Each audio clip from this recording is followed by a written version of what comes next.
They survive as soldiers of fortune. If you have a problem, if no one else can help, and if you can find them, maybe you can hire 2818. Hello, fellow SDMers. We are Team 28A. First, a quick word from our sponsor, Stanley Black & Make your Decker. hair curl and paint the town. Who can stir things up and cut them down to size? Black & Decker. That's right, Black & Decker. And we're a whole lot more than we used to be. We're innovative ideas that work for you all over the house. Kitchen and garden, bathroom and workshop. With ingenious new products that make your whole life easier. Black & Decker. Ideas at work. Thank you, Stanley Black & Decker. They have been around over 175 years, serving many generations of makers and doers. Today, Stanley Black & Decker's Radical Innovation Group is working with our team to understand what the future holds. We're excited for you to join us as we peek into the future. Hello, and welcome to the future. We're pleased to introduce you to our team project, iMetaHome 3.0.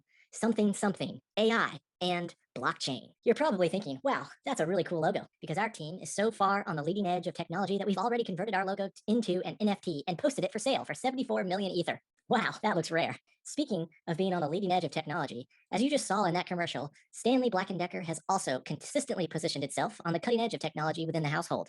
So let's go take a look. Jeremy, over to you. Thank you, Jason. I'm going to introduce you to the system that we'll be working on throughout the semester, your typical suburban single-family household. Here's a breakdown of the operational environment of the system. However, this specific model, built inside the metaverse, was absolutely free because it was built by Orson's children, Isaac and Lexi. Thanks, kids. Stanley Black & Decker wants to know what the future of electrified single-family homes will look like. So let's venture through some of the basics. For example, where does the electricity come from? To answer this question, let's turn it over to Shaitan outside. Thanks, Jeremy. So here you can see where the electricity for our MetaHome comes from. It is produced by a combination of sources, including non-renewable or carbon-emitting sources like this coal-fired power plant, or renewable and non-carbon emitting sources like this windmill. Our residential home receives that power by connecting to the local electricity grid. Both in the metaverse and in the boring real world, homeowners are increasingly more concerned about climate change and seek to lower greenhouse gas emissions in order to curb global temperature increases. One way to do that is by lowering our reliance on carbon-emitting electricity sources like coal by generating our own electricity via technologies like residential solar photovoltaics. Here in the metaverse, we are already exploring this opportunity. So let's go take a look at the roof. Here, on our roof, we are generating our own residential electricity using this solar photovoltaic subsystem. Given the current state of the market, only 1% of homes can generate and store their own power like this, and they cost about 8% more than a normal home. But research indicates that these costs will fall to only 3% within the next 8 years. If we consider this lowering technology cost with the fact that consumer studies show people are willing to pay 4% more on their home to make it have zero greenhouse gas emissions, then we can see that sustainable living and electrification are likely going to be rapidly growing market segments that will require companies like Stanley Black & Decker to enter in order to service their next generation customers and preserve a competitive product portfolio. But our own electricity is just one part of what makes the MetaHome special. I'm now going to throw it over to Jason to take us inside. Thanks, Shaitan. I'm here inside the garage of our metaversial single-family house system. The garage is just one form of spatially partitioned living spaces inside a home. A typical single-family home system has a variety of other spatially partitioned living spaces, each one with its own primary value-delivered function. When we combine these different subsystems together, we arrive at a magical property called emergence.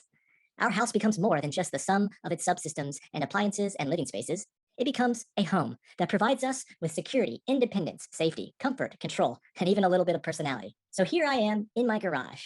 The primary value delivered function of a garage is to store things like vehicles, tools, or miscellaneous supplies and equipment. I use my garage to admire my beautiful Tesla Cybertruck. The metaverse is so realistic, it looks just like the real thing. And I would know. Now let's go inside this MetaHome and see what other subsystems we can find. Here's one called a kitchen, the primary value delivered function of which is storing, eating, and attempting to cook food without catching it on fire. Here's another subsystem called a living room, commonly used for entertaining, relaxing, and socializing. Inside of this subsystems is a key appliance found in many homes, a widescreen TV, which I use to yell at football games and totally not cry while watching the finale of The Mandalorian on Disney+. I will always love you, Grogu. We also have a deck outside, which we can use for socializing and lounging and escaping our in-laws when they come over to visit. Over here is a special subsystem within my house, my Stanley Black & Decker thermostat, used to regulate heating, ventilation, and air conditioning within the house.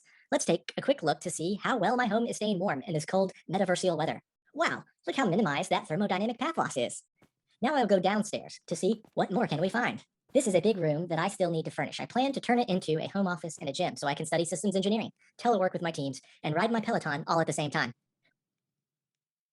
Walking past my home theater, we can get to my utility room. Let's go inside. It looks like we have two more vital subsystems within a zero-emission single-family home system. the battery, and the inverter.